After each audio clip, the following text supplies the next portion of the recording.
வருங்காலத்தில் என்ன நடக்க போகுது அப்படிங்கிறத ஊகிக்கக்கூடிய ஒரு ஊராக தான் இருக்கு. முக்கியமா தொழில்கள், நிறைய தொழில்கள் வந்து விரிவடைஞ்சுக்கிட்டே இருக்கு.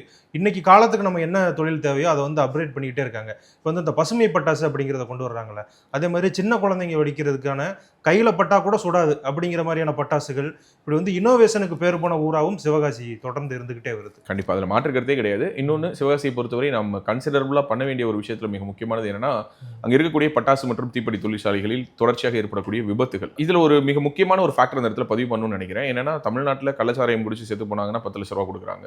ஆனால் இதுவரை ஒரு தீப்பெட்டி தொழிற்சாலையிலோ அல்லது ஒரு வெடி உற்பத்தி ஆலையில் யாரோ ஒருவர் இறந்து போனால் 10 லட்ச ரூபா நிவாரணம்லாம் கொடுக்குறதில்ல. 2 லட்சம், 3 லட்சம், 4 லட்சம். உழைக்கிறவன் வேலை பார்க்குற இடத்துல விபத்து ஏற்பட்டு செத்து போனான்னா அவனுக்கு சொற்பமான தொகையும், ஊதாரித்தனமா சுத்துறவன் கள்ளச்சாராயம் குடிச்சிட்டு செத்தானா அவனுக்கு 10 லட்ச ரூபா கொடுத்து ஊக்குவிக்கக்கூடிய ஒரு வித்தியாசமான ஒரு திராவிட மாடல் அரசு இருக்கக்கூடிய ஒரு அரசு நம்மளுடைய தமிழ்நாட்டில் இருக்குதுங்கிறது ஒரு வெட்கக்கேடு. அந்த ஒரு கோபமும் நம்மளால சிவகாசி மக்களிடம் பேசும்போது உணர முடிஞ்சது.